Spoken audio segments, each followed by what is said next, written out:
12 mois à produire des sujets de qualité racontant avec art et une dextérité sans pareille les joies et les peines des Ivoiriens, des sujets de proximité traités avec un autre regard pour améliorer les conditions de vie de nos concitoyens, des reportages jusque dans les contrées les plus reculées pour faire découvrir à la Côte d'Ivoire tout entière les talents les plus cachés. Madame, Monsieur, bonsoir et bienvenue dans l'émission Bilan de la rédaction. Émission Bilan qui va passer en revue les 4 grands trimestres de l'année. Et l'année 2022 a commencé avec une grande bénédiction pour votre chaîne. L'une de nos journalistes reporters, Bintou Pekele, a été sacrée meilleure journaliste télévision lors de la 23e édition de la soirée des Ébonies, la nuit de la communication. Je vous propose tout de suite, pour commencer, de revoir le film de cette grande soirée d'émotion.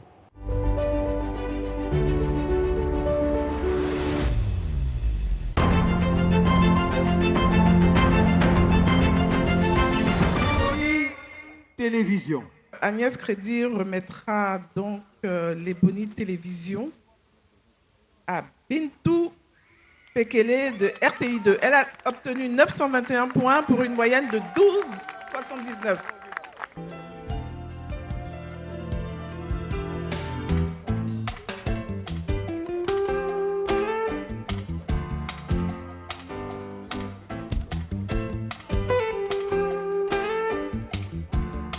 Merci beaucoup. Et Bintou Pekele, qui après donc ce sacre s'est fait former, elle est devenue l'une des seules femmes journalistes reporters d'images à la rédaction de RTI2. C'est-à-dire que Bintou Pekele a elle seule filme, elle fait le montage des reportages qu'elle tourne et elle met à la disposition de la rédaction afin que vous puissiez donc la déguster pleinement au cours du journal télévisé. Elle est d'ailleurs partie en mission au Niger toute seule. Après tout cela, Bintou Pekele, elle a eu d'autres prix, dont le prix Plume Anti-Tabac, un prix qui récompense les meilleures productions journalistiques sur la lutte en faveur donc de la non-consommation du tabac. Je vous propose d'ailleurs de regarder ce reportage sur la consommation de la chicha. Sur ce comptoir sont préparés les parfums de ce tabac selon le goût des clients. Et le business est juteux. Tabac et musique, le nécessaire pour attirer les clients, à majorité jeunes. Moi j'ai 26 ans, ça ne s'explique pas. Quand tu tires, au niveau de la gorge, ça glace un peu. C'est nuisible, on sait, mais c'est notre truc, c'est chic, c'est un moyen de distraire. Pourtant, cet espace avait interdiction d'ouvrir il y a quelques jours. Informé de notre présence, le propriétaire ordonne l'arrêt du tournage. Notre caméra est indésirable. Direction boulevard Valéry Giscard d'Estaing. Ce restaurant Bar Chicha est ouvert depuis 1 an. Avec 3000 francs CFA, le client loue un kit à chicha complet. Voilà la chiche qui est là, le raccord, la tête où on met le tabac, parfait love. Une fois tu as allumé le charbon qui est là-dessus comme ça, vous commencez à tirer. Dans les rues, les consommateurs se laissent appâter par ce dérivé de tabac, prisé pour ses sensations particulières. Des applaudissements bien nourris pour Bintou Pekele qui n'est pas là ce soir, mais qui effectivement mérite tous nos encouragements pour tout le travail abattu au cours de l'année 2022, des sujets de qualité, je vous l'ai dit, qui racontent justement le quotidien des Ivoiriens et même des Africains. Alors, on va partir tout de suite pour le recap du premier trimestre de l'année 2022, premier trimestre au cours duquel vous avez eu l'opportunité, fidèles téléspectateurs, de regarder des sujets de qualité sur les antennes de RTI2. C'est parti. C'est dans ce village que tout commence pour Bégré. Très tôt, il se lance dans les affaires comme gérant d'une boutique. Mais il y échoue par manque d'expérience. À l'âge de 15 ans, sa mère lui cède une partie de son champ pour l'initier à la cacaoculture. Nous sommes dans un champ d'une centaine d'hectares, un domaine de la famille Bégré. C'est le moment de la cueillette. Aujourd'hui, l'homme fait de nouvelles expériences. En plus du cacao, il fait de l'élevage pour diversifier ses revenus. Bégré est également en phase test de 20 hectares de culture du teck. À l'ouverture ce matin, le célèbre Kafolo Safari Lodge présente une bien triste mine. Le complexe hôtelier et animalier créé en 1968 a perdu son lustre d'antan. C'est pourtant ici que logeaient les nombreux touristes venus faire un safari dans le parc national de la Comoé. Depuis les différentes attaques terroristes survenues à Kafolo, l'hôtel a définitivement fermé ses portes. Plus aucun touriste n'y vient. Des attaques successives, vraiment ça va abattre la population. Mais si tu te trouves seul dans la brousse ou bien à la pêche ou bien au champ, tu as des craintes. Tu as toujours peur, tu te dis que peut-être que ceux-là sont là. Pour lutter contre les groupes armés terroristes, l'armée ivoirienne a procédé lundi 1er mars 2021 à la création de la zone opérationnelle Nord. De nuit comme de jour, les soldats s'adonnent à leur ronde de surveillance pour s'assurer que l'ennemi est bien loin. Konankro, dans la commune de Divo, dans le centre-ouest du pays, à environ 200 km d'Abidjan. C'est la stupeur au sein de la population après la découverte des corps d'un couple de sexagénaires à leur domicile. J'ai constaté l'absence, déjà même dans la prière, de madame qui ne manquait jamais. Donc alors j'ai dépêché tout de suite des ouvriers pour aller voir chez eux à la maison, puisque ils savent qu'ils n'ont pas voyagé.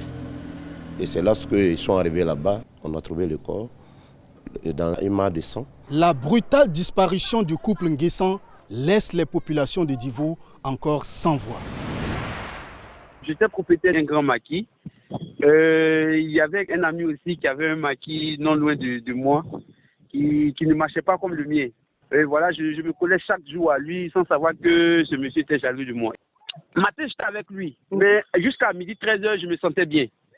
À 13h30, je suis parti acheter la nourriture dans un restaurant pour manger. Quand j'ai pris la nourriture pour mettre dans ma bouche, ça déclenchait tout dans mon ventre. Et je suis tombé en même un jeudi, je n'oublierai jamais cette date. L'empoisonnement évoque tout de suite chez Jean Ouedraogo une grande tristesse. Lui dont le meilleur ami a tenté d'éliminer à l'aide d'un poison. Si Jean Ouedraogo et Clarisse Kouassi ont échappé à la mort, ce n'est pas le cas pour Ivan Marc Tano, âgé de 18 ans. L'empoisonnement a eu raison de lui. C'était le dimanche 6 mars dernier. Au domicile familial à Cocody-Saint-Jean, la douleur est toujours vive. Il va me demander, il savait qu'il allait mourir dans le poison. Il préfère mourir pauvre que mourir dans le poison. Joël Bakayoko fait le constat de ce qu'il reste de son habitation à l'avenue 3 rue 16, dans la commune de Trècheville. Aujourd'hui, ses frères et lui vivent dans des conditions difficiles. J'ai appelé mon petit frère, je lui ai dit, mais qu'est-ce qui s'est passé? Donc, l'immeuble est tombé, ça a cassé la maison. J'ai fait au moins une semaine sans pouvoir rentrer sinon. Une semaine sans pouvoir rentrer ici. Voilà où il dort. Souvent même pour manger, mais c'est très difficile pour moi. Il y avait mes marchandises qu'il vendait pour me débrouiller souvent. Aujourd'hui, il n'y a plus rien ici, là, comme ça. La ville d'Abidjan connaît en ce début d'année 2022 une avalanche d'effondrements d'immeubles. En un mois, ce sont 3 effondrements d'immeubles qui ont causé la mort de 14 personnes dans la commune de Trècheville, de Cocody et d'Abobo. Du haut de ses 103 ans, Onoseini Diallo demeure une femme indépendante. Cette couturière de formation est une véritable passionnée.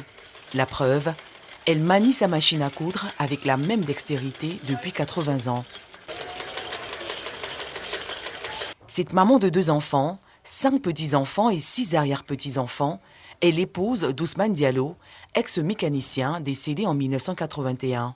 Sa vaillance, sa bonne humeur et son affection, elle les partage avec son entourage qui lui est reconnaissant. C'est une femme qui est charitable. Mon papa qui m'a mise au monde, c'est elle qui l'a élevée. Je lui ai donné un nom, Teresa. Vous avez donc là, madame, monsieur, fidèles téléspectateurs, un aperçu de tout ce que nous vous avons proposé durant le premier trimestre de l'année 2022. Et s'il y a bien quelqu'un qui a été beaucoup plus attentive aux sujets qui ont été donc diffusés lors de ce premier trimestre de l'année 2022, c'est bien madame la ministre de la Solidarité et de la lutte contre la pauvreté, Miss Belmondo Dogo, que je vous invite à recevoir maintenant sur le plateau du récap de l'année 2022. Bonsoir Madame la Ministre, bienvenue. Vous pouvez donc vous installer. Avec vous, nous allons effectivement parler donc de ces sujets passionnants, mais aussi de sujets qui vous concernent. Il s'agit notamment de sujets de proximité avec les populations. Bienvenue sur notre plateau. Onoseini Diallo, vous la connaissez très bien. Comment est-ce que vous avez découvert cette dame? Nous avons fait la découverte de Mémé Onon grâce au reportage qui a été fait par RTI2. C'est un reportage qui nous a marqué, qui a attiré notre attention.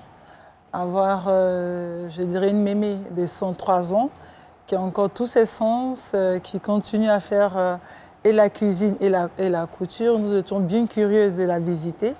Ce que nous avons fait le 26 février.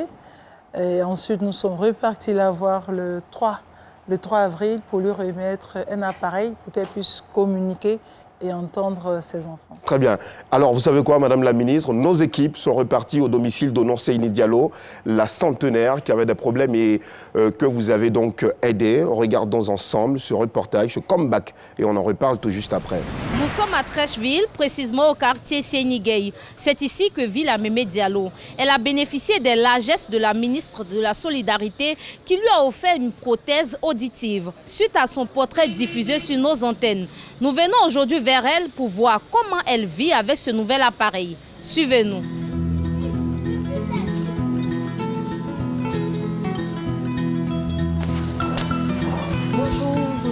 Bonjour. Bonjour Mémé. Monsieur Boka, ça va mieux? Ça va très bien, ça va très bien.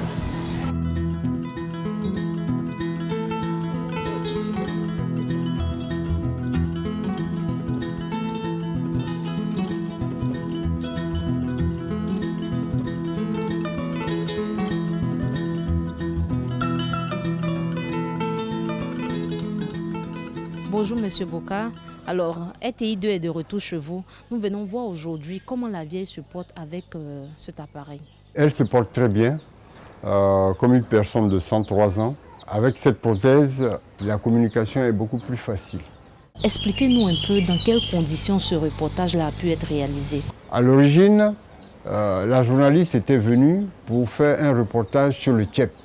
Parce que nous sommes dans le quartier Sénigueï et on attendait d'aller dans les différents restaurants et puis voir la famille Sénigueï pour faire le reportage.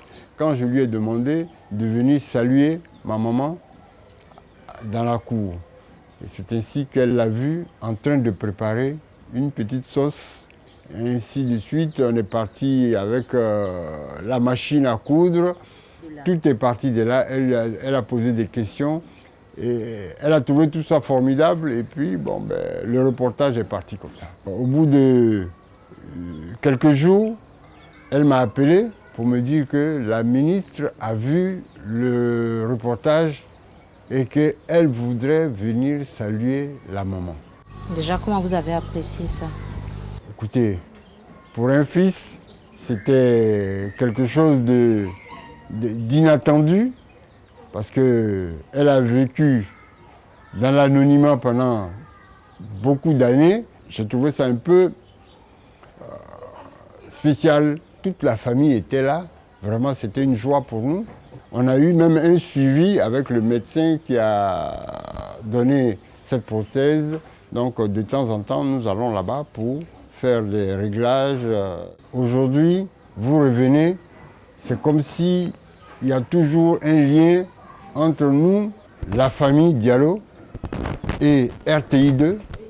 Je vois aussi une proximité entre la ministre et la famille Diallo. Vraiment, je voudrais remercier RTI2 et je voudrais remercier aussi la ministre et tout le gouvernement. Alors nous allons tester avec la vieille comment est-ce que cet appareil fonctionne. La vieille, bonjour. Bonjour madame. Ce qu'ils ont fait me va droit au cœur. Aujourd'hui, j'entends beaucoup mieux. Je remercie le Tout-Puissant. Je remercie la ministre, la RTI. Que Dieu vous accorde le bonheur, la joie. Avant, j'étais là comme une personne malade. Je n'entendais rien. Mais aujourd'hui, par la grâce de Dieu, ça va mieux. C'est un sentiment de joie, surtout un sentiment de reconnaissance à l'endroit du gouvernement. Merci beaucoup Georgette Sido Fofana qui est donc repartie auprès donc de la famille Diallo à Trècheville. Madame la ministre, quand vous voyez ces images-là, quel est le sentiment qui vous anime? Un sentiment de joie. Je suis surtout doublement heureuse de savoir que le fils arrive maintenant à communiquer avec la mémé. Et mémé Ono entend parfaitement les dires de son fils. Donc moi, j'en suis heureuse. Je dis merci parce que lorsque la mémé a reçu l'appareil, elle était toute contente et sa joie nous a permis de continuer parce que c'était, pour la petite histoire, le premier dimanche de la solidarité Oui. que nous commencions le 3 avril 2022. Et justement, vous parlez donc des dimanches de la solidarité. C'est une initiative qui est née donc après cela. Concrètement, de quoi s'agit-il? Concrètement, le dimanche de la solidarité, c'est partager des moments de joie avec les populations, peu importe, je dirais, la catégorie des ménages vulnérables, des ménages qui peuvent se prendre en charge. C'est aller à la rencontre de la population ivoirienne et leur dire que le ministère de la Solidarité, ce n'est pas que les Yako. En fait, c'est ce message-là que nous avons voulu passer en premier. Ensuite, amener l'Ivoirien à s'engager sur la voie de la solidarité. Le dernier dimanche, c'était le 11 décembre à Boaké. Oui. Nous avons visité plusieurs ménages. C'est vrai que c'était avec beaucoup d'émotions, mais lorsque nous terminions la visite du dernier ménage, vous avez la voisine qui vous dit « j'espère que la prochaine fois, ce sera moi ». Ce sera moi. Ouais. Donc, pour vous dire que beaucoup de joie, beaucoup de chaleur, parce que nous avons plus de chaleur avec les ménages vulnérables. Très bien. Merci beaucoup, Madame la Ministre. Et tout naturellement, le journal de RTI2 continuera donc de vous aider à la promotion de ces actions sociales, de ces actions de solidarité qui visent à aider justement les populations ivoiriennes à avoir toujours un lendemain meilleur. Pour la rédaction de RTI2, le premier trimestre de l'année 2022 a été aussi marqué par le nouveau journal de la rédaction. Un nouveau journal, de nouveaux contenus et de nouveaux visages. Je vous prie maintenant de recevoir sur ce plateau les nouvelles présentatrices du journal télévisé de RTI2, Joël Gosset et Anissette Konan-Blessing. Merci, mesdames, de vous installer. Afishata Karamoko Dosso, soyez-en rassurés, nous rejoindra avant la fin de cette émission. Anissette Konan, comment vous allez? Bonsoir Alassane, ça va très bien. Très bien. Joël Gosset, vous allez bien? On va, avant de revenir donc pour partager vos différentes expériences en termes donc de présentation du journal télévisé, regarder le tout premier journal télévisé de la rédaction qui, c'est peut-être de la malchance ou bien c'est qui a été présenté par moi-même. Allez, c'est parti.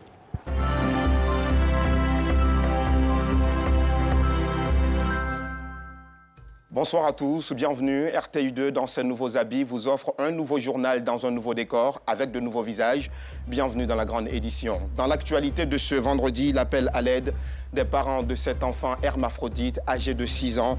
Il vit avec les deux sexes. Quelles sont les difficultés qu'il éprouve au quotidien? Et bien sûr, le traitement de cette anomalie sexuelle est-il possible en Côte d'Ivoire? Les réponses dans ce journal.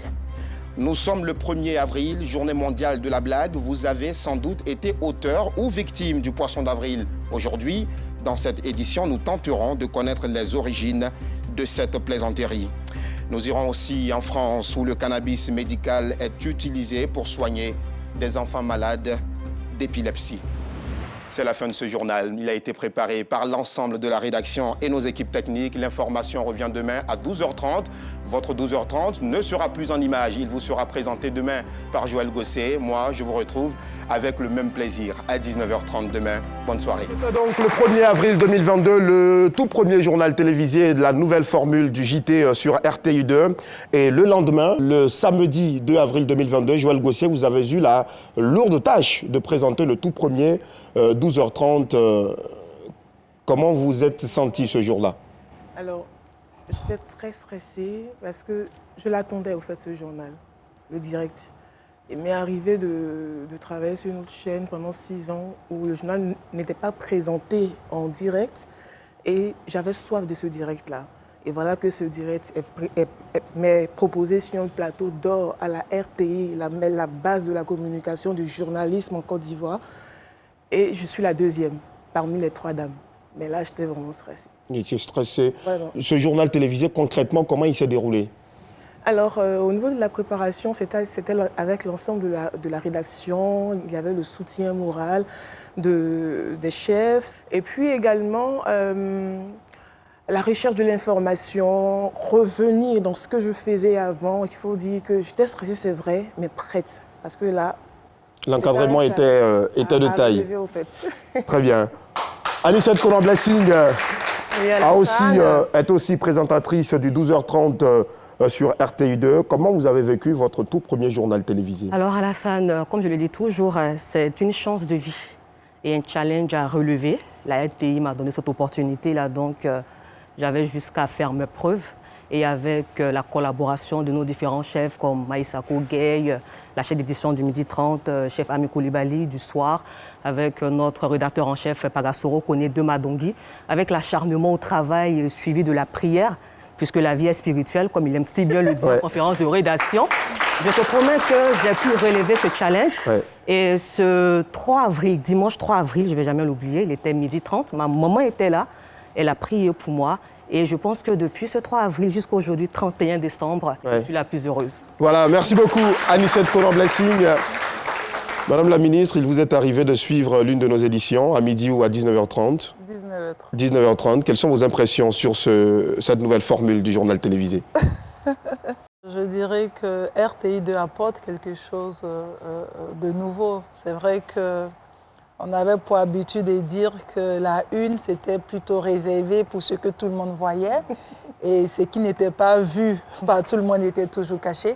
Mais avec RTI2, je pense que vous n'avez pas peur d'aller en profondeur, d'aller vers les populations, de toucher du doigt la réalité, le vécu quotidien des Ivoiriens. Et je dirais qu'il n'y a plus de barrière entre la population ivoirienne et la chaîne RTI. Très bien. Grâce à RTI2. Merci beaucoup, Madame la ministre Miss Belmondo Dogo. Vous convenez avec moi, Joël Gosset, Anicette, elle a résumé le travail de fond qui se fait chaque jour sous la houlette de Pagasoro Kone de Madongui, de toucher du doigt donc les réalités des populations afin de les faire ressortir à la télévision, car la RTI, c'est tout naturellement la télé des Ivoiriens. Mais ces différents journaux télévisés ne se sont pas préparés si facilement. Il y a eu beaucoup de boulot et je vous propose maintenant de revoir le lancement donc, de ce journal, les préparatifs aussi qui en ont suivi. 2, 1, lecture.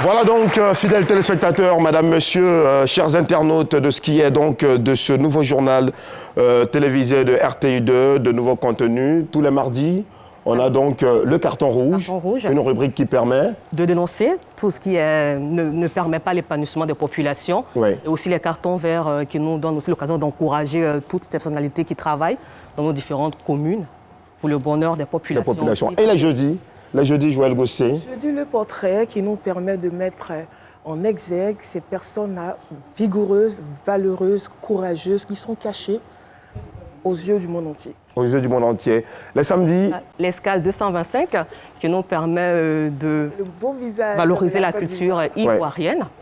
Tout simplement. Et les dimanches, vous en avez déjà l'habitude, avec l'ancienne formule également. Les dimanches, nous avions les dossiers de la 2 qui passent donc en revue de plus grands sujets qui intéressent également les Ivoiriens. On va poursuivre donc cette émission. Merci beaucoup Anicette Konan-Blessing. Merci également Joël Gosset. Merci d'être passé par cette émission bilan. Nous allons à présent, madame, messieurs, fidèles téléspectateurs, regarder le recap du deuxième trimestre de l'année 2022. C'est connu. La Côte d'Ivoire regorge un fort potentiel touristique. Du nord au sud, de l'est à l'ouest, en passant par le centre du pays.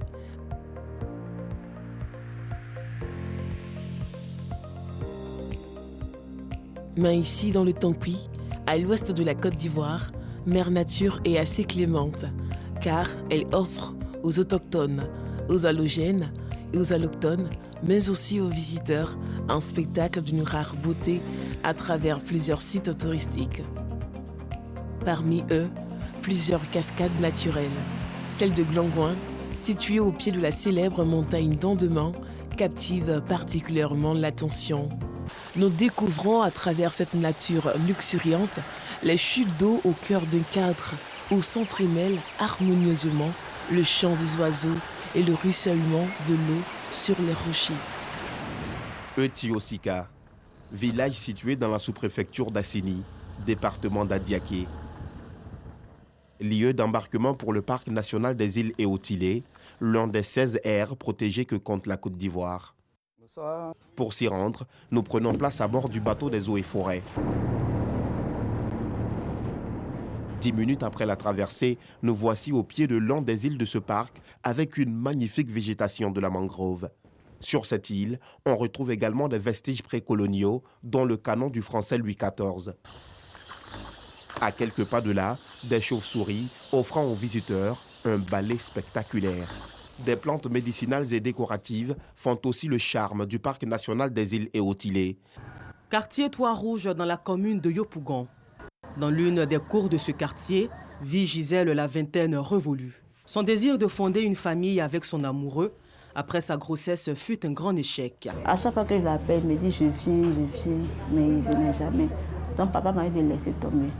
Aujourd'hui mère célibataire, elle a dû abandonner ses études pour entreprendre en vue de subvenir aux besoins de son enfant. Souvent même, je ne sais pas si je peux dire, pour payer mes couches, je suis d'aller prendre et puis travailler le lendemain, je paye ça. Elles sont nombreuses ces jeunes mamans qui éduquent seules leurs enfants. Sandrine est une professionnelle de la communication et chef d'entreprise. L'éducation de sa fille passe avant tout. Ces mamans qui se battent au quotidien pour s'occuper de leurs enfants sont de plus en plus nombreuses. Une situation qui devrait interpeller les autorités sur une politique sociale adéquate pour ces mères seules.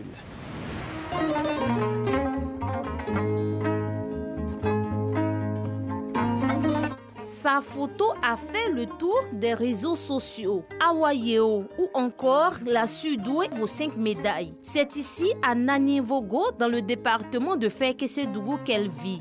Élève en classe de 5e au collège moderne Jacques Marchand de Nambonkaa, elle s'est distinguée parmi tant d'autres en raflant 5 prix lors de la célébration de l'excellence dans son établissement. Avec une moyenne de 18,25 sur 20, Awa est aujourd'hui médaillée d'or de sa classe, médaillée d'or niveau 5e, médaillée d'or de l'école, médaillée d'or du concours Miss Mathématiques et du concours de dictée. Malgré l'absence d'électricité dans son village, Awa entend décrocher plusieurs autres prix pour le bonheur de sa famille et pour le bonheur de Nanivogo, son village. La nuit, j'étudie avec une lampe parce qu'il n'y a pas d'électricité dans notre village. Il est le chef du village de Nabanka, dans le département de Fekese-Dougou, région de Tchologo. Ce bouc règne depuis plus de 15 ans dans ce village qui abrite plus de 100 âmes. Le bouc qu'on a gardé, c'est lui le chef du village. Nous, on le considérons comme un homme. C'est un grand pour nous-mêmes dans le village. Si demain n'est pas là, il faut chercher un autre. Il y a ses enfants. On peut mettre un et puis lui va partir. Selon ces notables, cet animal veille sur les populations. Il est le garant de la tradition. Ce bouc-là, quand les jeunes viennent la nuit et ils montent sur ça, c'est ça qui est le chef du village. Si on n'a pas gardé ça, on n'est pas tranquille. Parce que si ce bouc est là, le monde va avoir tranquille. C'est pour ça qu'on l'a gardé. Mais si on n'a pas mis ce bouc-là, les jeunes vont nous fatiguer. Mais il promène lui seul dans le village. Mais il vient coucher, même il peut venir s'asseoir ici. Là. Il veut venir coucher ici, mais tu ne peux pas parler avec lui, tu ne le frappes pas. Il est là toujours. Pour les fils de Nabanka, c'est une fierté d'avoir cet animal comme chef. Une forme de chefferie qu'ils souhaitent voir dans toutes les contrées du pays. Ces sujets ont été tournés, madame, monsieur, fidèles téléspectateurs, par l'une de nos journalistes reporters. Je vous prie de recevoir maintenant Georgette Ido Fofana, s'il vous plaît. Georgette Ido Fofana qui est donc partie en immersion dans la partie septentrionale du pays et nous est revenue avec tous ces sujets de qualité. Comment allez-vous? Très bien, merci Alassane. Mais comment on découvre tout d'abord Awayeo? Alors, Awa Yeo, il faut dire que nous avons vu sa photo dans un premier temps sur les réseaux sociaux. Étant en mission dans la région du Tchologo, la RTI2 aussi fait toujours la promotion de l'excellence. On s'est dit, mais cette jeune fille est à valoriser, à encourager. Pourquoi ne pas aller vers elle? On a lancé un avis de recherche avec nos points focaux qui étaient dans la région. On a pu avoir son contact.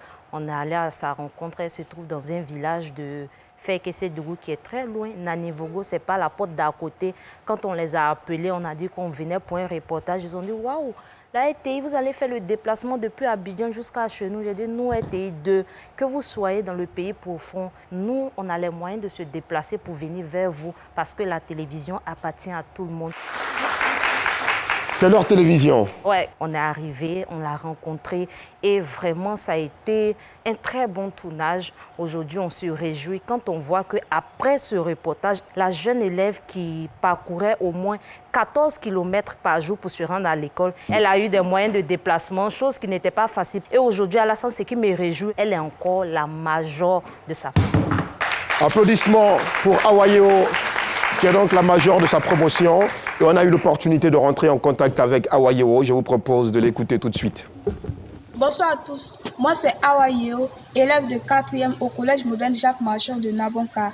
D'abord, je voudrais dire merci beaucoup à mon principal, M. Sigi Ouattara, qui a mis ma photo sur les réseaux sociaux. Dieu merci, la RTI2 est venue dans mon village. Après le reportage de la RTI2, j'étais devenue une star. J'ai partagé plusieurs plateaux télé, comme C'est midi de Tata Kaoline, aux vacances de Tata Naomi. Merci à toutes ces personnes qui m'ont fait des dons. Et pour finir, je dis merci à la RTI2 qui, grâce à leur reportage, ma vie a changé. Je vous remercie. C'est nous qui te remercions, Awa Yeo. Merci et félicitations. En tout cas, elle devra continuer à toujours exceller dans ses études pour espérer rentrer dans de grandes écoles. Mais il n'y a pas eu que Awa Yeo. Il y a eu aussi le Bouk, chef du village à Nabanka. Comment vous avez eu l'information? Alors le Bouk, c'était dans le même cadre. Nous étions en mission à Fekese-Dougou, dans la région du Tchologo. Et comme on dit, le journaliste, c'est celui qui est curieux. Mon point focal m'en a parlé. Il m'a dit qu'il y a un village qui est dirigé par un Bouk. Bon, pas un chef de village, pas comme les autres. J'ai demandé s'il s'agissait de quoi. Et lorsqu'il m'a dit que c'était un Bouk, il a dit waouh. J'ai demandé à mon équipe, bon, on va aller voir ce qui se passe là-bas. On va voir le fameux chef de village. Mais il faut reconnaître que c'est tout ça qui fait l'Afrique. Cette diversité culturelle, cette diversité de croyances-là. Et quand nous sommes arrivés, effectivement, le village est dirigé par un Bouk.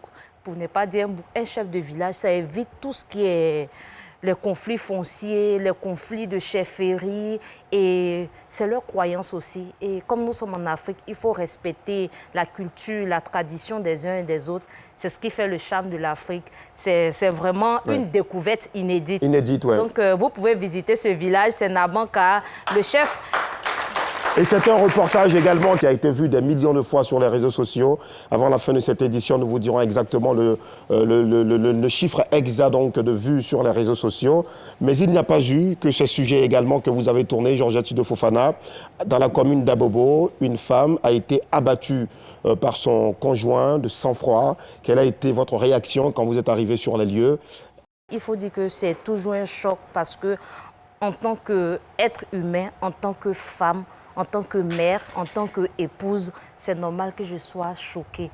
Parce que quand on a été là-bas, on a eu l'information, on s'est rendu là-bas. Vraiment, c'est vrai que les violences faites aux femmes sont légion à Abidjan, tout le monde le sait. Mais une telle violence, c'était la première fois que moi, vraiment en tant qu'être humain même, je vois une telle violence. Parce que le mariage, c'est quelque chose de sacré. On se dit, quand on est marié, le mari doit nous protéger, il nous surveille. Et voir que c'est cet homme-là qui va t'assassiner de cette manière, vraiment, ça n'a pas été facile.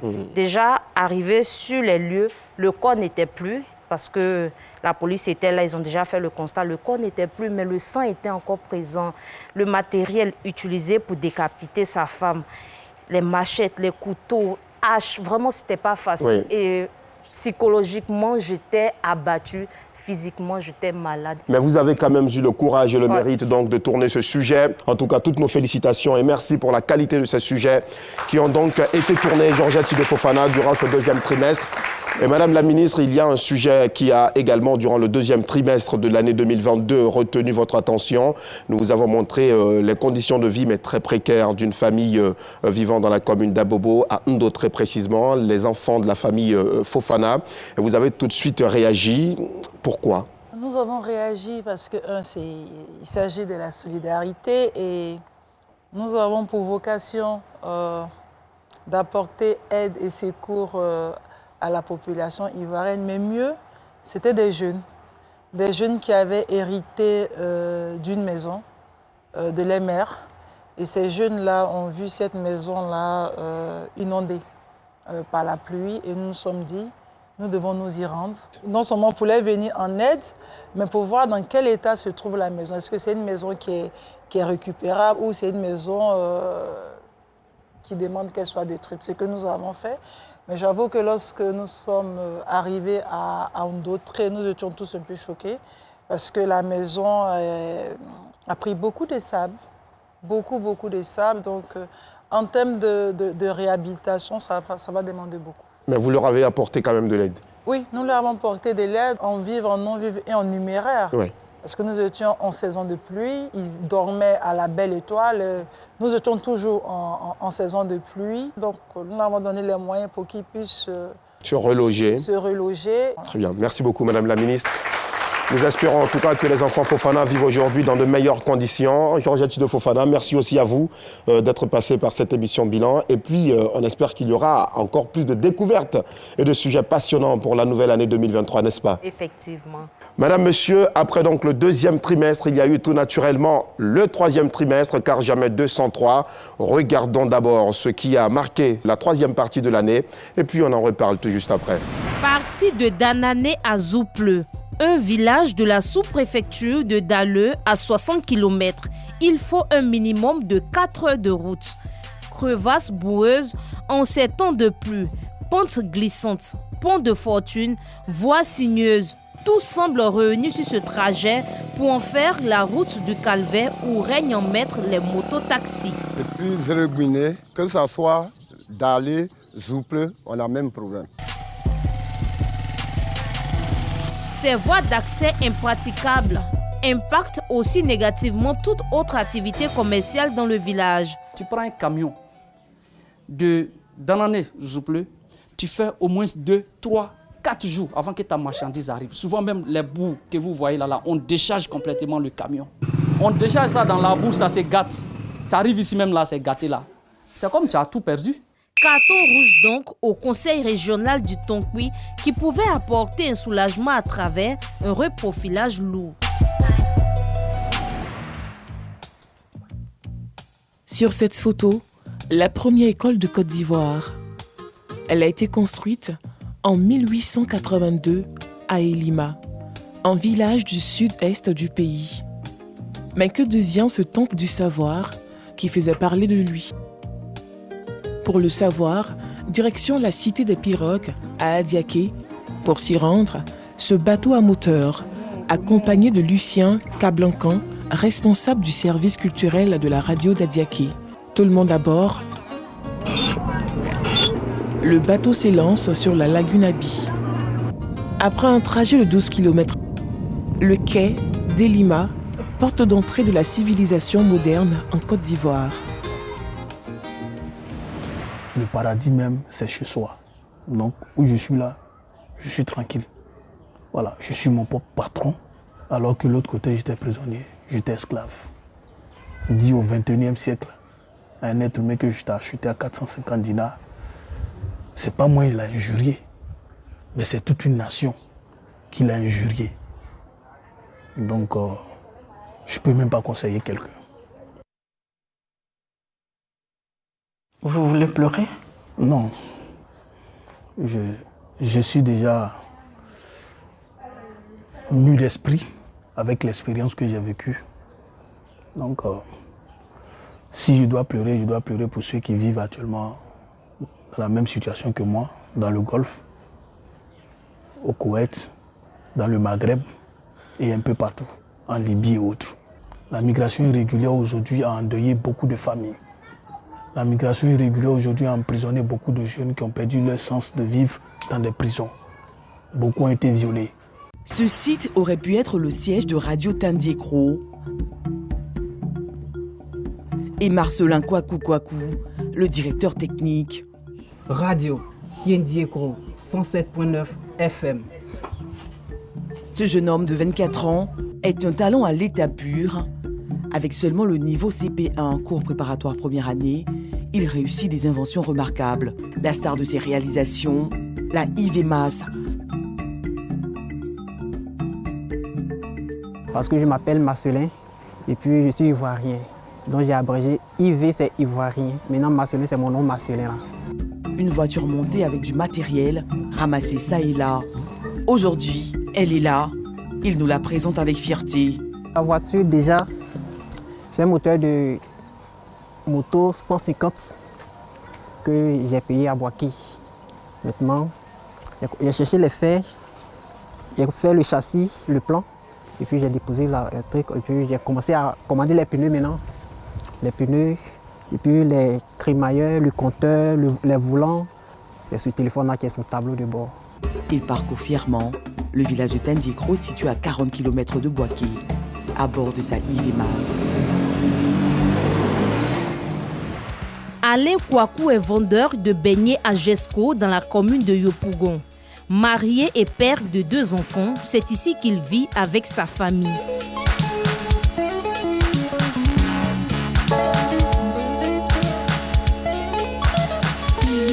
Autrefois vendeur de poissons sur l'autoroute du Nord, Alain va abandonner cette activité après une longue maladie pour se consacrer à la vente des beignets. Originaire de Kwasi-Kwasi-Kro dans le département de Bokanda, dans le centre du pays, le jeune homme ne baisse pas les bras. Je ne peux pas rester dans la faim avec mes enfants, donc j'ai commencé à faire des galettes avec des gâteaux, des croquettes. Alain propose aussi des croquettes à ses clients. Il est aidé dans ses tâches par sa compagne. Après le malaxage de la farine, Alain se prépare pour la commercialisation de ses beignets. La forte pluie qui s'est abattue sur la ville d'Abidjan ce lundi 19 septembre n'a pas freiné l'élan d'Alain. Il faut obligatoirement vendre pour avoir de quoi à manger. La trentaine révolue, Alain n'a jamais fait les bons. Il est souvent victime de préjugés. Des préjugés liés à son activité, généralement dominée par la gente féminine. Le souhait d'Alain, avoir un grand magasin de bazar en vue d'améliorer ses conditions de vie. Ainsi vous sont présentés ces sujets qui ont marqué la 3e partie de l'année 2022 à travers donc le journal télévisé de RTI2. Bonsoir messieurs. Bonsoir. Hervé Ndri, Marcelin également est avec nous. Tout d'abord Marcelin, comment vous allez ? Très bien. Vous êtes venu de Yamoussoukro, où vous êtes en incubateur, c'est bien cela, à l'INPHB de Yamoussoukro. Comment est-ce que ça se passe aujourd'hui? Ça se passe très bien à l'INPHB. Je suis inscrit au centre de l'incubation. J'ai fait des séjours au génie mécanique que je suis encadré par M. Sissoko qui m'apprend à travailler sur les différentes machines, à faire des modélisations, le dessin technique et au génie électrique. Je suis encadré avec M. Akafou qui m'apprend aussi à faire la modélisation 3D et à prendre des machines découpe laser, découpe plasma qui m'apprend beaucoup. Oui, énormément de choses en tout cas sur ce que vous aimez faire. Je rappelle que vous, Marcelin, vous avez été découvert par Afisiata Karamokodoso, qui est aussi journaliste présentatrice et qui est en régie, qui nous rejoindra avant la fin donc, de cette émission. Aujourd'hui, quelle est la plus-value d'être rentré à l'INPHB de Yamoussoukro? C'est la modélisation, je dois faire les dessins techniques, je dois faire les dessins 3D pour pouvoir bien faire mes créations. Et vous pensez maintenant pouvoir mettre une bonne voiture moderne en marche? Oui, si prête à Dieu, même l'avion viendra après. L'avion viendra bientôt, voilà. Et je rappelle que vous avez reçu énormément de prix après donc, ce reportage qui vous a révélé à la Côte d'Ivoire et à la face du monde. Vous avez reçu quel prix? J'ai reçu le meilleur prototype l'INPHB.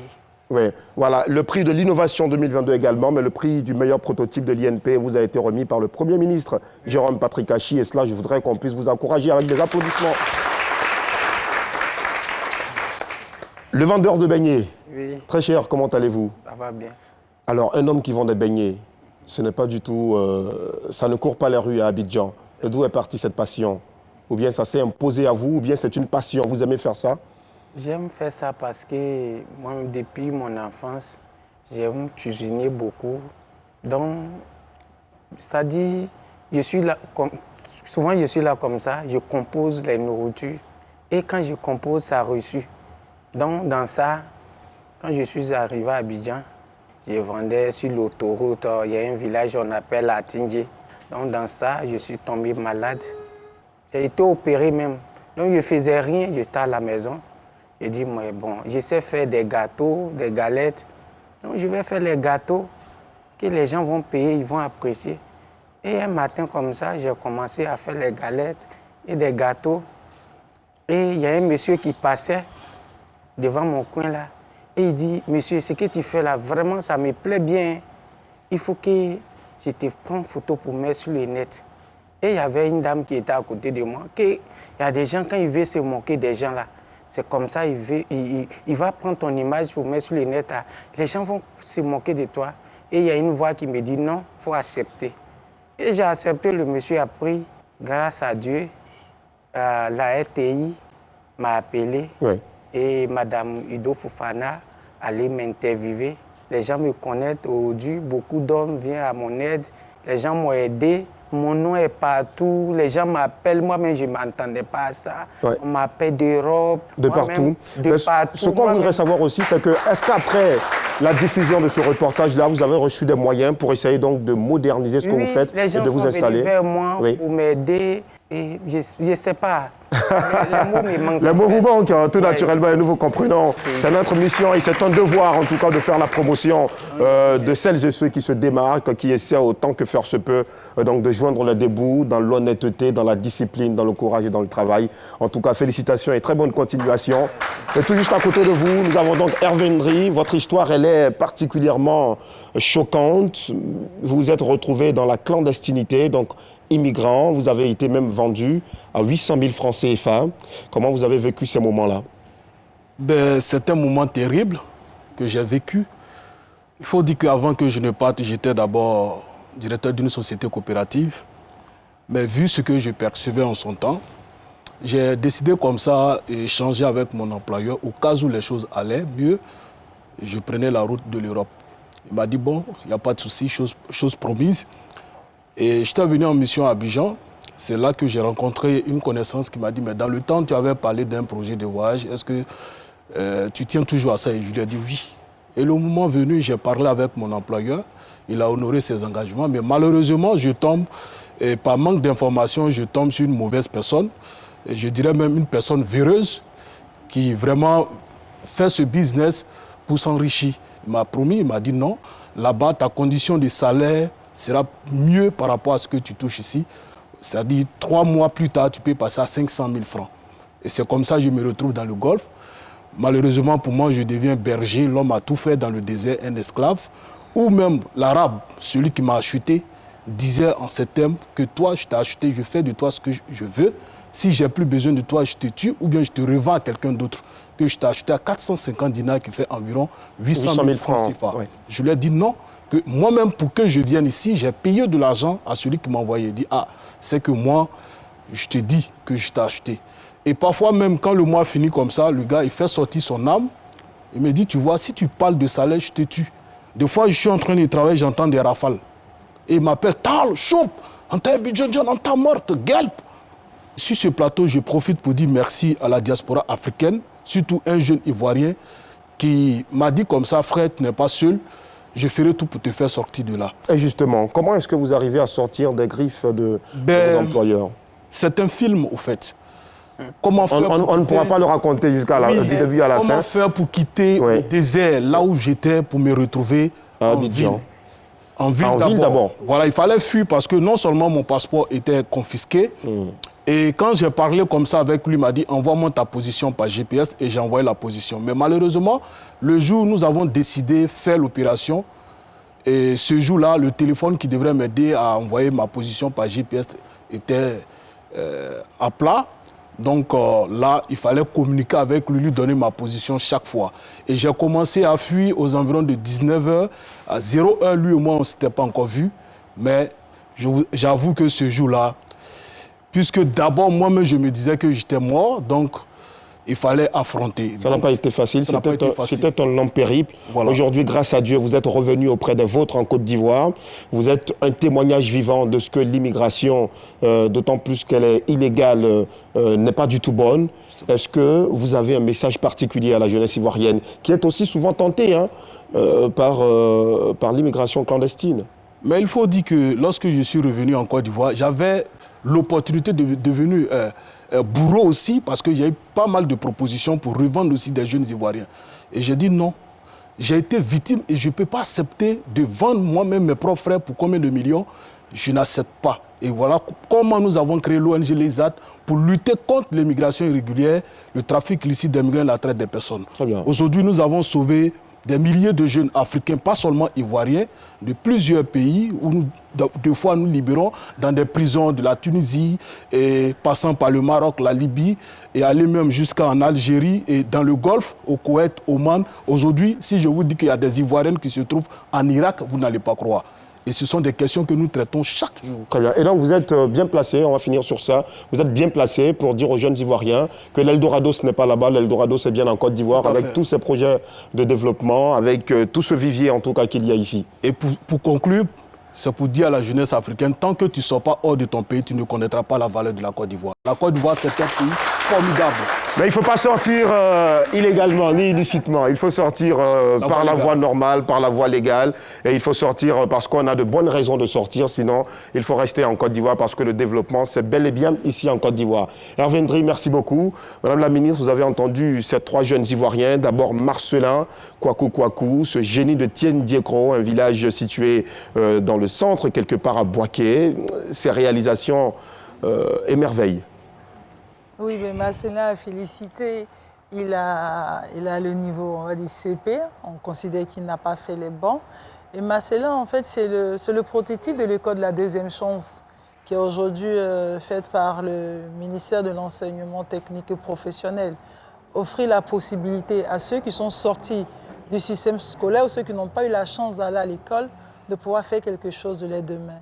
Et même Marcelin est un génie, il arrive à faire une radio, à faire une voiture sans être allé à l'école. Je pense qu'avec le savoir qu'il va apprendre à l'INHB, il en sortira un savant. Et je prie qu'il continue pour que nous puissions tous écouter cette radio-là. J'espère qu'il pourra la mettre sur pied et qu'il pourra installer d'autres radios. Il vient de nous dire qu'il rêve de faire l'avion. Oui. On espère qu'on aura le premier avion ivoirien grâce à Marcelin, mais l'encourager, qu'il ne s'arrête pas là, qu'il étudie, qu'il apprenne.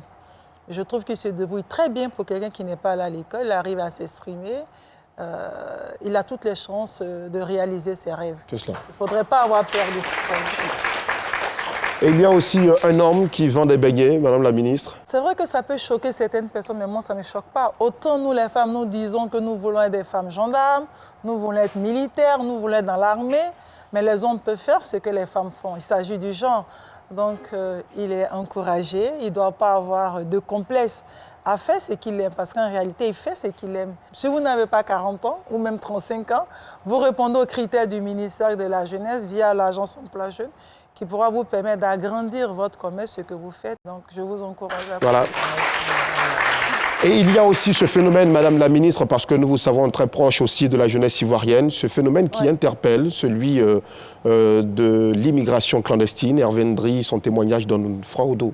Oui, l'immigration clandestine, nous disons la traite des personnes dont nous avons à charge dans notre ministère. Et pour la petite histoire, la jeune fille qui avait lancé le SOS à Oman est rentrée en Côte d'Ivoire par le biais du ministère de la Solidarité. Elle est rentrée le 15 décembre en Côte d'Ivoire. Elle a regagné sa famille. Nous nous sommes assurés qu'effectivement, elle regagnait son domicile. Pour dire que c'est une réalité, nous mettons l'accent sur la sensibilisation. On n'interdit pas l'immigration, mais il faudrait qu'elle soit régulière. Il faut prendre le bon chemin, ne pas aller dans la clandestinité. Et je dirais que ce sont des réseaux bien outillés, parce que lorsque vous fermez un secteur, ils trouvent une autre piste. Et sur cette piste-là, c'est notre jeunesse qui y va. C'est cela. Alors nous continuons la sensibilisation. Nous avons des journées pour la traite des personnes, où nous amenons ceux qui ont vécu cette traite-là à témoigner et à être un peu les fers de lance de cette campagne-là contre ce fléau-là, parce que c'est un phénomène qui est puni par la loi. mais c'est surtout la jeunesse qui ne doit pas prêter oreille à ce rêve-là qui en réalité n'est autre que l'enfer. C'est cela. Merci beaucoup, Madame la ministre, Miss Belmondo Dogon. Je pense que c'est un message qui est assez clair et qui est entendu par la jeunesse ivoirienne dans son ensemble. Messieurs, merci beaucoup. Merci d'être passé par le récap 2022 de RTI2. Et puis, c'est un véritable bonheur que vous ayez été découvert, révélé à la Côte d'Ivoire, par le journal de RTI2. Nous vous souhaitons une très bonne continuation dans vos domaines respectifs. Nous tendons allègrement vers la fin de cette émission. On va tout de suite regarder le récap du 4e trimestre de l'année 2022, donc la fin d'année. Et puis, on décrypte tout juste après. Ils sont pour la plupart des élèves âgés de 8 à 12 ans. À Bougou, localité située dans le département de Mbengue, dans la région du Poro, ces gamins sont réputés dans la traque et la consommation de margouillas. Ce samedi après-midi, jour de repos, ils ont déposé kaki et cahiers pour aller à la chasse. Munis de quelques branches d'arbres servant d'armes de chasse, ces gamins peuvent se lancer dans la traque des margouillas. Après une bonne partie de chasse, ils réussissent à mettre la main sur quelques margouillas. La moisson n'a pas été bonne cette fois.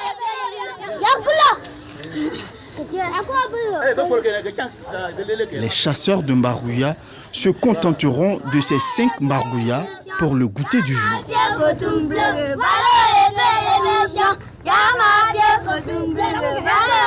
Avant de les mettre au feu, les jeunes chasseurs doivent éventrer les margouillas et se débarrasser de tout ce que l'on peut trouver dans le ventre. Au bout de quelques dizaines de minutes de cuisson, les margouillas sont retirés du feu pour la consommation.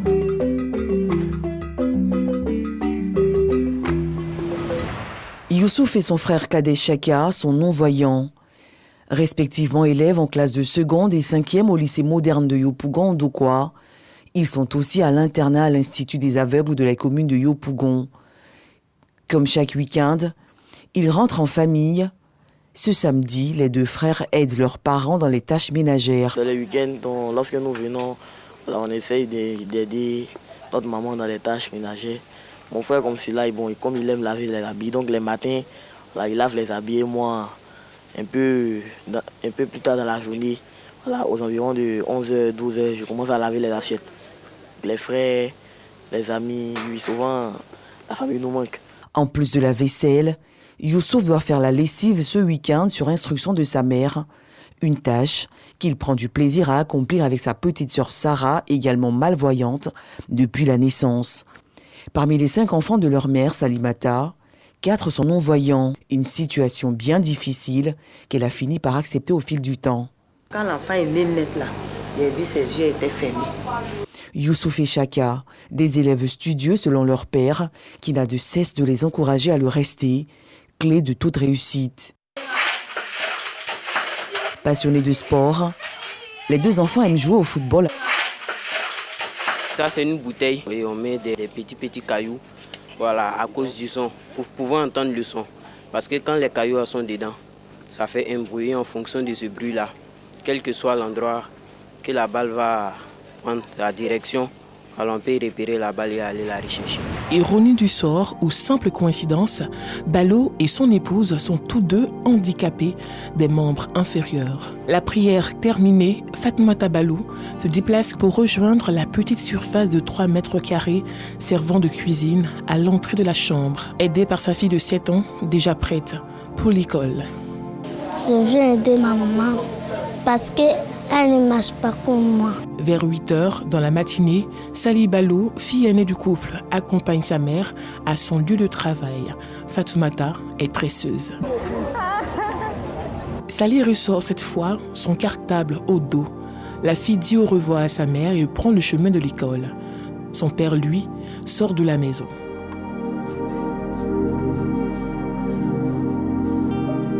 Prend son tricycle et est arrêté par un policier, pas comme les autres, sa fille de 2 ans.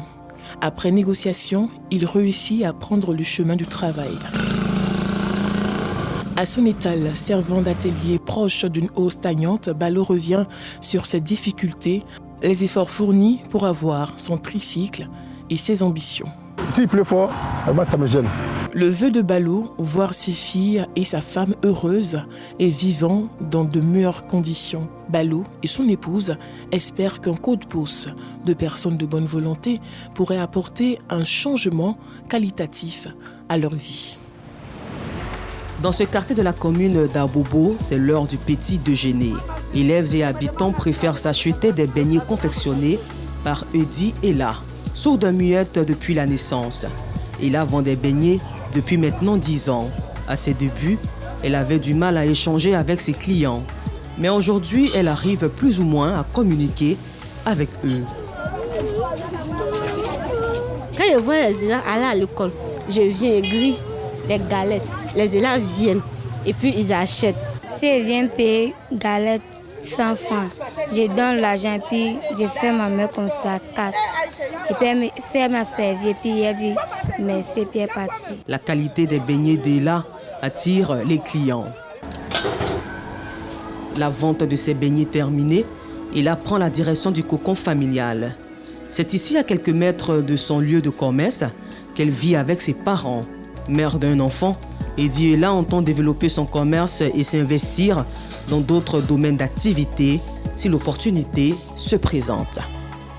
Donc, Madame, Monsieur, fidèles téléspectateurs, les différents sujets qui ont marqué la dernière partie de l'année sur RTI2. Madame la ministre, vous avez vu des sujets aussi, des cas sociaux, ces enfants non-voyants, et ce couple voilà, qui est donc composé, hommes et femmes, j'allais dire, sont en situation de handicap.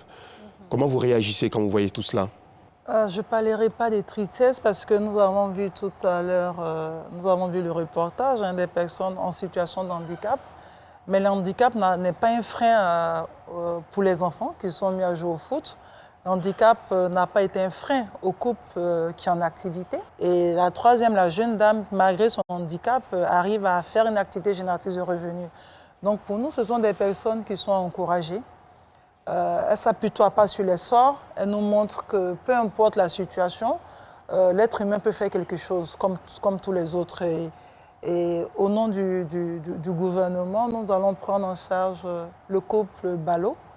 Je crois que c'est ça, c'est le couple Balo, oui, où la femme a lancé un SOS pour avoir un salon de coiffure. Le monsieur, nous allons renforcer son activité génératrice de revenus pour que ce couple-là puisse vivre de ce qu'ils font. Ça mérite quand même des ovations bien nourries.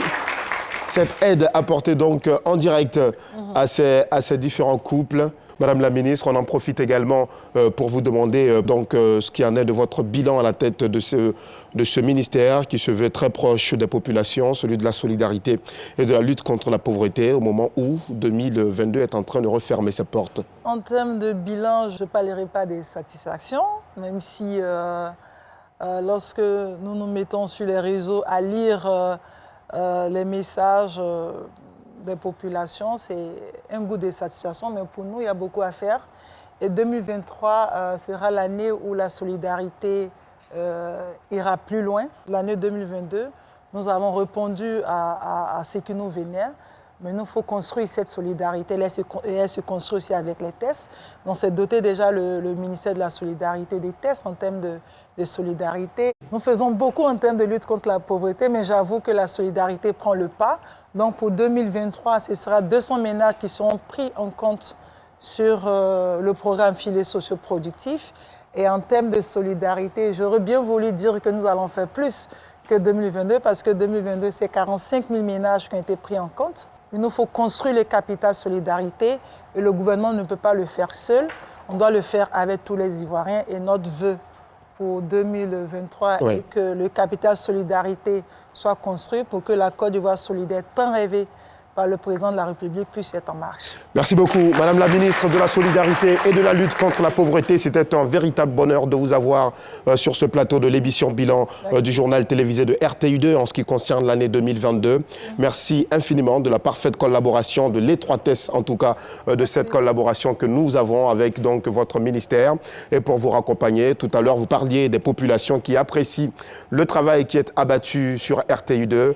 Je vous prie de regarder ce micro micro-trottoir réalisé par nous Sangaré à l'intérieur du pays et à Abidjan, micro-trottoir dans lequel les populations donnent leurs avis sur le travail qui est abattu. Nous sommes à Yamoussoukro, dans la capitale politique du pays. C'est la première ville de l'intérieur qui nous accueille après 2 heures de route. Nous y sommes pour avoir les impressions des populations sur le contenu du nouveau journal d'RTI2. J'ai l'habitude de suivre le journal de RTI2. Je suis le journal parce qu'ils ne s'occupent pas de la politique. C'est juste pour la population, les familles, etc. Ce qui se passe au niveau des pauvres, quoi. C'est ce qui me fait beaucoup au niveau de RTI2. En tout cas, le travail, je trouve ça normal, c'est bien. On parle des problèmes de la population, tout ce qui se passe dans la vie, en tout cas, ça me plaît bien. Les informations sont mieux détaillées. Grâce à RTI2, j'arrive à découvrir mon pays. Ce que j'aime dans le journal de RTI2, c'est les Sky 225. C'est le journal qui est venu éteindre un peu notre soif concernant l'équité de l'information. C'est le journal qui, non seulement la présentation est impeccable, mais l'information, on va jusqu'à la source de l'information avant de la distiller. Je pense que ça, c'est vraiment salutaire au niveau de RTI2. Le coup de sifflet qu'on appelle carton rouge, franchement dit, ça me plaît beaucoup parce que ça amène les gens à être vraiment éduqués. Ça éduque et le gouvernement, et le premier magistrat, et les riverains. Et voilà donc tout ce travail, madame, monsieur, fidèles téléspectateurs, que vous saluez. Il est fait sous la houlette de Pargasoro Konede Madongui, le rédacteur en chef du journal télévisé de RTI2 que nous allons accueillir maintenant. Permettez que je puisse me lever pour souhaiter la bienvenue au rédacteur en chef. Merci de vous installer. Merci. Comment allez-vous? Super bien. Et toi-même, Drabo? Très bien. D'accord. Quand on travaille à vos côtés, on ne peut aller que bien. Bien sûr, la vie est spirituelle, vous le savez. La vie spirituelle, c'est la signature du rédacteur en chef Pargasoro Konede. Nous allons tout de suite donc revenir à vous pour discuter justement sur le travail de coordination qui est fait pour fournir ce journal de qualité aux Ivoiriens. Mais avant, je vous prie de recevoir Lassina Ouattara de RTI Info, avec qui nous allons tout naturellement dresser donc le top 10 des sujets. Bonsoir Lassina Ouattara, des sujets les plus regardez sur le digital. Lassina Ouattara, quels sont d'abord les critères de notation des sujets les plus vus? Alors, il faut indiquer que les sujets les plus vus aujourd'hui sur RTI Info et sur le digital, c'est des sujets qui touchent donc au quotidien des Ivoiriens.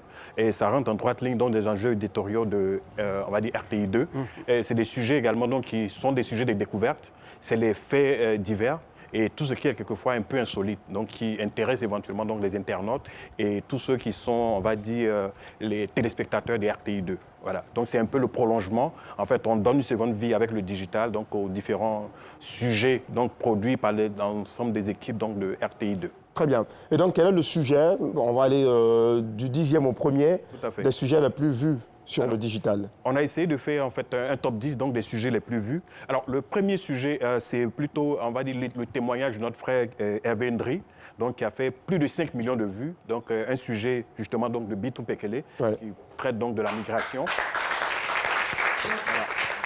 C'est un sujet qui traite de la migration où le concitoyen Hervé a été vendu à 800 000 francs CFA dans un pays donc, du Golfe. C'est cela. Voilà. Donc c'est un sujet réellement donc, qui a attiré l'attention et continue encore d'avoir des vues. Ça veut dire éventuellement qu'il y a de l'appétence quelquefois pour ce genre de sujets qui sont plutôt des sujets qui touchent donc, au quotidien des Ivoiriens. Très bien. Alors, le deuxième sujet le plus regardé? Alors le deuxième sujet, c'est un fait divers et qui est quasiment récent. C'était plutôt l'assassinat de sa compagne par un jeune à Bobo qui réalise aujourd'hui plus de 4 millions de vues. C'est un sujet donc de Ido. Georgette Fofana.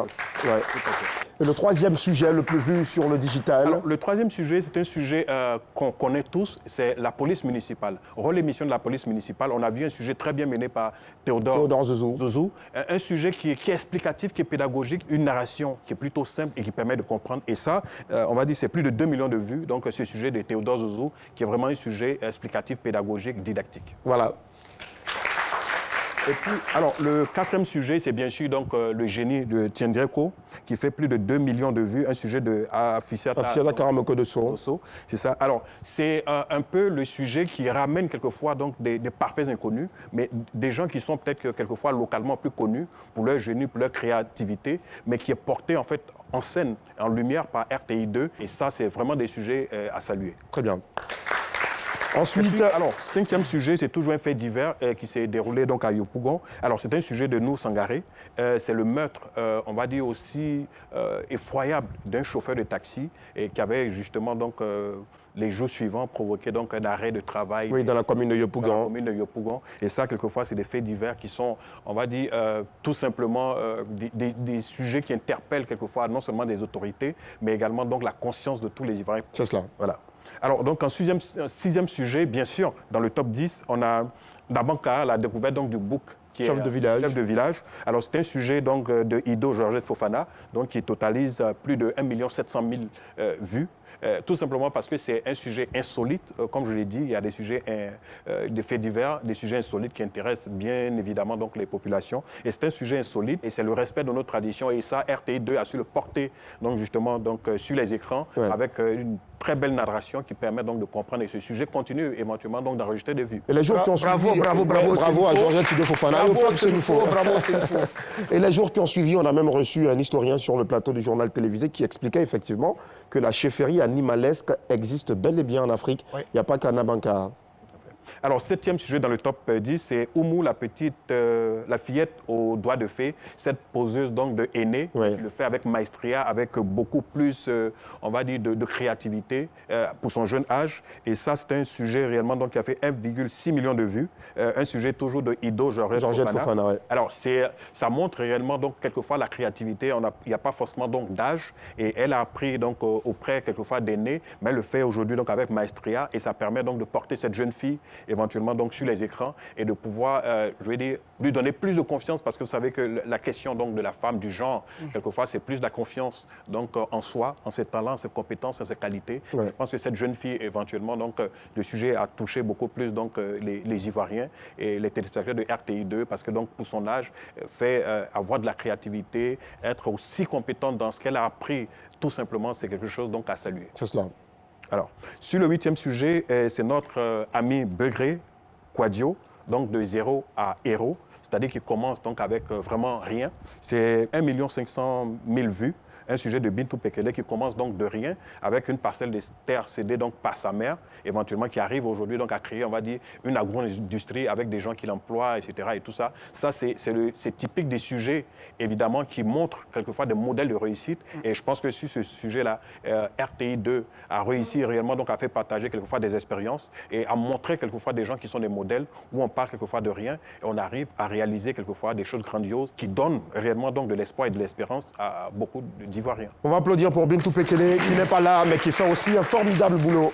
9e sujet, 1,5 million de vues. Donc, c'est Alain Kouakou, un sujet toujours de Ido Georgette Fofana, qui montre également qu'il y a des Ivoiriens qui sont quelquefois, on va dire, persévérants, qui arrivent donc à créer de la valeur à partir donc de rien, à partir juste de leur volonté, de la détermination. Et ça, aujourd'hui, c'est des sujets qui, plus ou moins, sont capables éventuellement donc d'attirer d'autres et de montrer aux autres personnes qu'il n'y a pas réellement, on va dire, de saut métier, non seulement, mais qu'on a la possibilité donc de réussir, nourrir sa famille, à créer de la valeur et réellement donc à montrer qu'on peut réussir par tous les moyens. Exactement. Alors, puis, le dernier sujet, c'est bien évidemment donc la centenaire. Donc de Trècheville. Onanseni Diallo. Onanseni Diallo, qui est un sujet de Afiesata donc Dosso, Karmoko, alors qui montre réellement qu'on a quelquefois donc des gens qui sont cachés, des gens qui sont susceptibles donc de représenter quelquefois des valeurs familiales, parce qu'on a vu autour de cette dame de la centenaire, une dame qui est encore active. Je veux dire, 100 ans après, encore active, avec autour d'elle donc beaucoup d'amour, ses enfants, toute une communauté qui prend soin de cette dame. Ça veut dire que la solidarité en tant qu'Ivoirien donc existe encore et c'est des personnes donc quelquefois qui ont juste besoin d'amour et ça, ce sujet-là le campe bien, le montre bien. 1,1 million donc de vues. Voilà. Très bien. Merci beaucoup Lassina Ouattara du service RTI Info pour ce top 10 des sujets les plus vus sur le digital. Merci beaucoup. Comment est-ce que Parga Soro-Koné Debadongui, qui est le rédacteur en chef, perçoit tout cela? Oui, il faut véritablement saluer et féliciter tous ces reporters. C'est vrai, Ido Georgette, Bintou Pekele et tous ceux qui sont là, nous Sangaré, et tous les reporters en tout cas, et les présentateurs comme vous également, parce que c'est un travail, il faut le dire, passionnant. Et donc, pour tous ceux qui voudraient, n'est-ce pas, embrasser le journalisme, il faut simplement aimer ce métier. Il faut avoir la passion pour ce métier. Parce que celui qui vient en journalisme par défaut, n'auraient pas choisi la bonne marche. Et donc, tous ceux qui sont là ont l'amour de ce métier. Il faut les encourager, il faut les féliciter. Merci beaucoup, Père Gassoro Koné de Madongui. Cette émission n'est pas terminée. Nous allons vous montrer des visages que vous ne voyez pas souvent à la télévision, mais qui font beaucoup dans la chaîne de réalisation des éditions du journal télévisé. Nous allons tendre le microphone aux différents chefs de service qui œuvrent à la réalisation donc, du journal télévisé de RTI2. Ah, j'allais me déplacer avec le microphone. Clément Boko, chef du service reportage, bonsoir. Bonsoir Alassane. Dans quelles conditions travaillez-vous? C'est une bonne ambiance. Hein? Tous les sujets en rédaction sont débattus en conférence de rédaction et chacun apporte son grain de sel. Je pense qu'à mon poste, il faut vraiment être créatif, trouver des sujets toujours alléchants pour accrocher les Ivoiriens. Et grâce à notre rédacteur en chef, qui est lui-même le père des informels, mais c'est pas grave. En tout cas, qui a 1001 idées, on arrive vraiment à tirer notre épingle du jeu. Merci beaucoup Clément Boko, qui est donc le chef du service reportage. Juste à côté de vous, Kader Bachil, le chef donc, du service ENG, celui qui est en charge de la coordination des caméramans du journal télévisé. Dans quelle ambiance travaillez-vous? Oui, je pense que nous travaillons dans une belle ambiance, il faut le dire. Je pense que, comme le Red Chef l'a dit, ce métier-là, il faut l'aimer. La caméra aussi, le métier de caméraman, il faut l'aimer. C'est une passion, il ne faudrait pas que ce soit une corvée. Et je pense que je profite pour féliciter aussi toute mon équipe pour cette année 2022. Et nous promettons une année 2023 qui sera faite avec beaucoup plus de professionnalisme et aussi beaucoup plus de passion. Merci beaucoup Kader Bachil. Je voudrais également rappeler qu'avec Gilles Tonien, vous avez donc reçu des prix à l'occasion de la soirée donc, de distinction des observateurs des médias. Voilà des prix que vous avez l'opportunité, fidèles téléspectateurs, de voir à l'écran tout naturellement sur ces images. Toutes nos félicitations. Nous allons écouter Alain Danro, qui est donc le chef du service montage. Merci, cher Alassane. Je voulais dire pour commencer que nous sommes fiers de voir tout ce qui se passe autour de ces reportages, que ce soit l'engouement, que ce soit les liens que ça crée, que ce soit les réactions même des autorités. Nous sommes fiers parce que nous avons participé à la fabrication de ces éléments. Le service montage, c'est une équipe de 6 personnes. Nous avons Eliane Guesson, Issa Dambélé, Seydou Ouattara, Guiré Bouraïma, Justin Yasselou. Et nous travaillons vraiment en équipe pour fabriquer, comme je l'ai dit, ces éléments. Nous intervenons à une étape de la production qu'on appelle la post-production. Et donc, nous utilisons des matériaux tels que les images que les cadres vont tourner, tels que les commentaires que vous allez faire, vous allez enregistrer, et aussi les ambiances. Et donc, notre travail va consister à sélectionner les images, à les agencer en une suite cohérente, en jouant sur le sens, le rythme, et aussi sous une forme, une expression artistique, pour susciter l'émotion.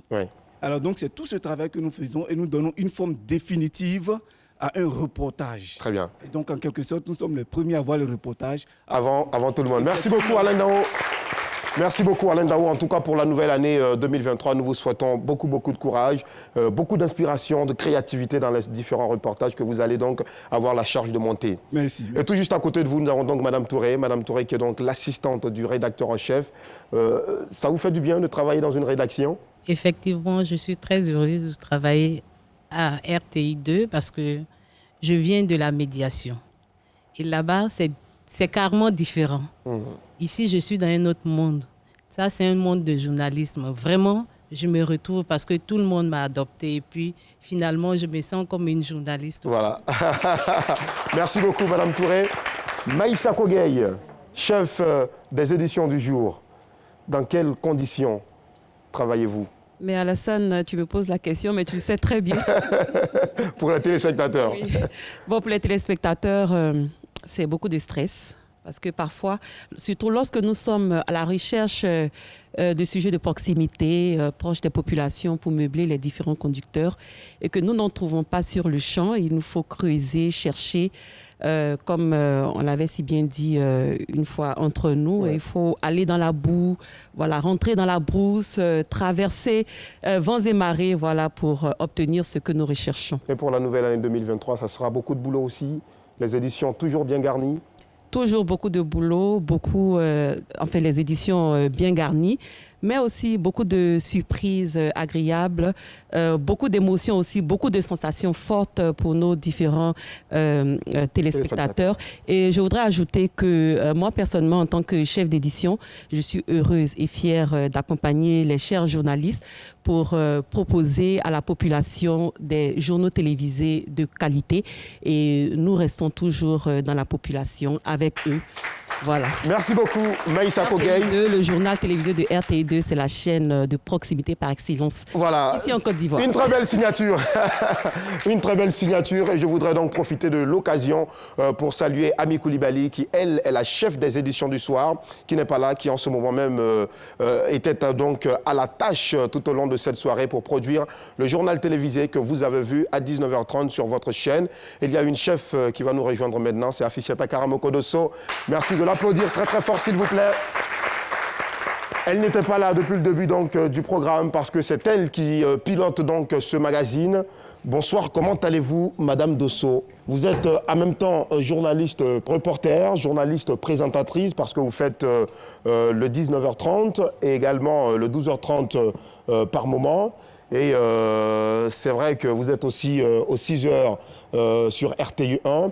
Et vous pilotez également les magazines de la chaîne, dont celui-là a été le premier test. Chef d'édition une fois par mois. Voilà, chef d'édition une fois par mois. C'est beaucoup de boulot, hein? Oui. Comment est-ce que vous arrivez à gérer tout ça? C'est un travail d'organisation. Comme Maïssa Ko le disait, nous travaillons en équipe. Donc j'ai la chance d'avoir des collaborateurs très gentils qui n'hésitent pas à nous donner un coup de main. Et puis après, on a la grande bénédiction de Dieu et du rédacteur en chef. Donc je pense que tout va bien. Voilà. Applaudissements pour Afisiata Karamoko Dosso, votre premier journal, le tout premier 12h30. Oui. Après, c'est vrai que vous êtes passé en même temps au 19h30. Mais comment vous avez vécu ça? Avec beaucoup de stress. Hein. C'était la première fois d'être sur un plateau et de présenter le journal. Il y avait la pression. On imaginait plutôt les milliers de téléspectateurs qui nous suivaient. Mais avec l'accompagnement de nos chefs d'édition, du rédacteur en chef, de nos autres collaborateurs, on a réussi la mission et on s'est retrouvés automatiquement 19h30. Voilà, merci beaucoup Afisiata. Oui, là c'est là. Il faut savoir que pour la petite histoire, c'est que l'ensemble des présentateurs, en général, donc, ils regardent leur journal en replay sur RTI Info. Ouais. Donc quelquefois, c'est de la pression, ils veulent voir tout de suite comment est-ce que donc, ça a été, etc. Et ça a été le cas justement, donc, Dosso. Et j'avoue que j'en fais partie aussi. Hein. On veut toujours se regarder après pour voir les éventuelles erreurs et aussi les points forts.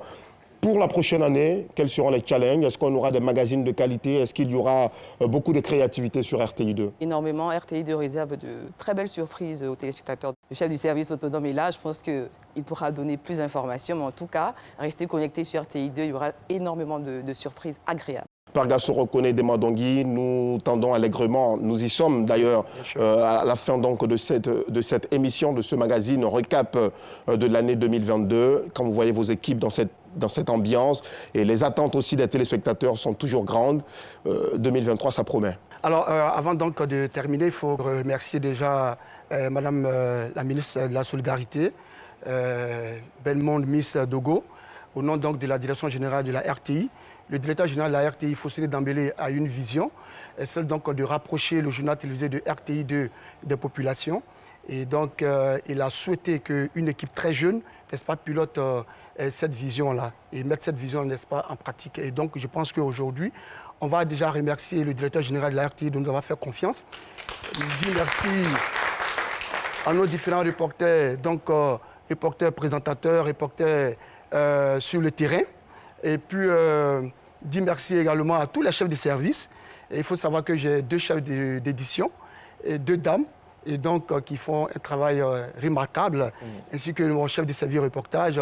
Dire merci à tous ceux qui sont derrière, les caméramans, les monteurs et les machinistes. Voilà. Les réalisateurs aussi. Les réalisateurs. Et c'est toute cette équipe-là qui permet justement aux populations de voir tout ce qui se passe, n'est-ce pas, au niveau donc, des différentes éditions du journal télévisé de RTI2. Merci beaucoup. Pargasso reconnaît des Madongui. Vous le savez certainement mieux que moi, puisque vous faites ce métier depuis plusieurs années maintenant. Mais fidèles téléspectateurs, je veux peut-être vous l'apprendre, tout ne se passe pas toujours comme prévu sur le terrain. Regardez ce bêtisier et puis on en parle après. En cette fin d'année, nous souhaitons partager avec vous un petit bêtisier des journalistes de RTI2. Allez, c'est parti! Georgette Ido Fofana dans les montagnes pour vous rapporter des images inédites. Mais à quel prix? C'est pas du tout facile. Et même dans les eaux, il faut y aller. Quelle détermination! Bravo, mesdames.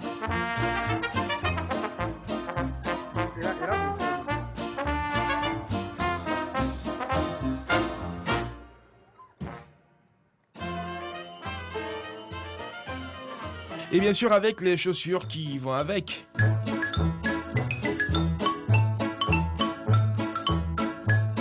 Faut dire que le trajet, pour une personne qui n'est pas habituée, le trajet est vraiment... Il n'y a pas seulement que les femmes qui ont des difficultés. Notre ami Alassane Drabo n'y arrive pas lui aussi. Seulement pour la journée du lundi 24 janvier, la sous-préfecture de Toubor a enregistré une trentaine de réfugiés, ce qui en rajoute à la longue liste, des quelques 6 000... Oh, pourquoi il me trompe? La faune et la flore ne sont pas les seuls attraits touristiques du parc national de la Comoé. Il existe aussi un nombre... Oh, je n'arrive pas... Ah, visiblement, plus rien ne marche correctement. Même le Red Chef ne s'en sort pas. Et voilà, donc nous sommes dans un champ de riz. Nous nous sommes essayés donc à cet exercice.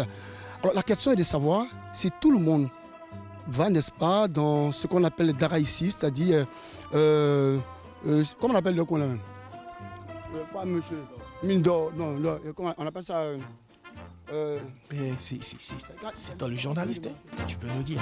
Avant chaque interview, il faut donner quelques consignes et certains mots ne sont pas faciles à prononcer, même pour les plus grands. Il faut déjà enlever intestin là parce que c'est pas beau. Non, j'ai enlevé intestin là. Pardon? Intestin là parce que c'est pas beau.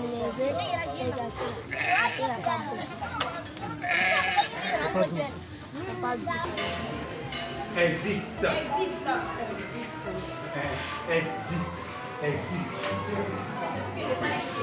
Ou bien, depuis que le club est créé.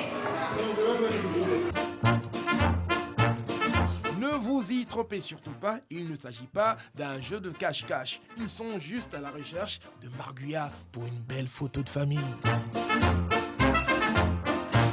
Joël Gosset en train de se faire une beauté avant l'antenne.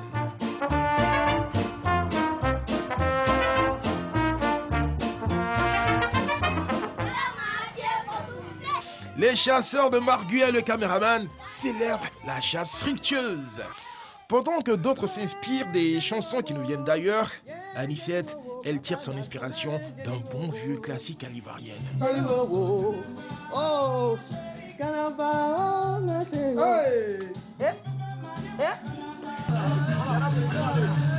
Gilles Tonia et Sangarenou en train d'esquisser des pas de danse traditionnels. Je vous assure mes amis, rien à voir avec les pas originels. Mais le plus important, c'est de participer à la fête.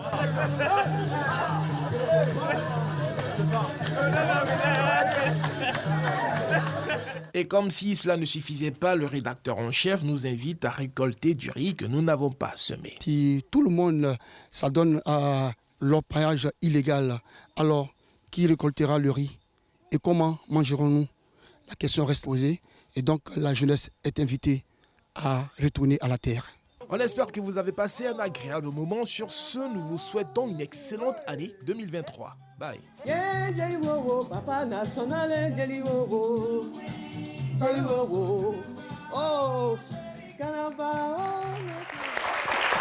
Et c'est sur ce fou rire que nous allons mettre un terme à cette émission. Pargasso reconnaît des Madongui. Oui, ce n'est pas toujours facile. Pas du tout facile. Il faut vraiment, comme je l'ai dit, aimer ce métier. Oui. Il ne faut pas se décourager. C'est cela. Voilà, tout s'apprend. Et quand on apprend bien le métier, on peut avoir quelques difficultés sur le terrain. Mais bon, l'essentiel, c'est de pouvoir satisfaire, n'est-ce pas, les téléspectateurs. C'est cela. Et donc, je voudrais, au nom du directeur général de la RTI, souhaiter présenter les vœux les meilleurs, n'est-ce pas, à la population et à tous les téléspectateurs qui nous suivent, n'est-ce pas, depuis leur domicile. Merci beaucoup, Pargasso Reconnaît des Madongui. Merci à tous et à toutes. Cette émission a été réalisée par Mamadou Fofana et Stéphane Conan. La production était l'affaire donc de Christelle Soro et Léo Kadi Koulibaly. Je n'oublie pas notre strict Mongbe Timité. Je n'oublie pas du tout toutes les équipes derrière les caméras. Je n'oublie pas toutes les équipes à la régie. Je n'oublie pas toute la chaîne de production, de réalisation du journal télévisé de RTI2. Merci beaucoup au Digital. Merci Lassina Ouattara. Merci à tous et à toutes, fidèles téléspectateurs. L'année prochaine, prochaine. Nous, la rédaction de RTI2, voulons réduire notre vie à l'essentiel et sachez-le, soyez-en convaincus, vous faites partie de cet essentiel. Et pour rentrer en beauté dans l'année 2023, je vous prie de recevoir la sublime voix de Aïdissa, s'il vous plaît. Qui va nous offrir une prestation de grande volée.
Anila